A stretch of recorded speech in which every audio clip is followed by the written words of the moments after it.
పెడుతున్నాం ఫ్రీగా దేవుణ్ణి చూసి మీరు కావాల్సిన కోరికలు కోరుకొని వచ్చే పరిస్థితి వస్తుందని చెప్పి నేను మీకు తెలియజేస్తున్నా. బీసీలకు న్యాయం చేశాం. ఇంకో పక్కన డిఎస్సి మెగా డిఎస్సి మొట్టమొదటిసారిగా విన్నాను. మన కుప్పంలో కూడా 50 మంది టీచర్లు సెలెక్ట్ అయ్యారు. ఇది ఒక చరిత్ర. ఒకప్పుడు మన టీచర్లే సెలెక్ట్ అయ్యేవాళ్ళు కాదు, అంతా వేరే తాలూకాల నుంచి ఇక్కడ రావడం, వస్తానే ట్రాన్స్ఫర్ చేసుకొని వెళ్ళిపోవడం, మన బడులన్నీ ఖాళీ అయిపోవడం. ఎన్టీఆర్ మెమోరియల్ ట్రస్ట్ ట్రైనింగ్ కూడా ఇచ్చాం. దీనివల్ల బ్రహ్మాండంగా పనిచేశారు. ఇది తలుచుకున్నప్పుడు ఇప్పుడు కుప్పం కూడా పోటీ పడే పరిస్థితి వచ్చింది. పోటీ ప్రస్తుతం పడుతుంది.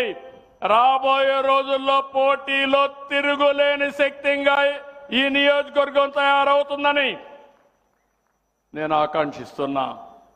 నేను ఆ రోజు ఒక మాట చెప్పాను.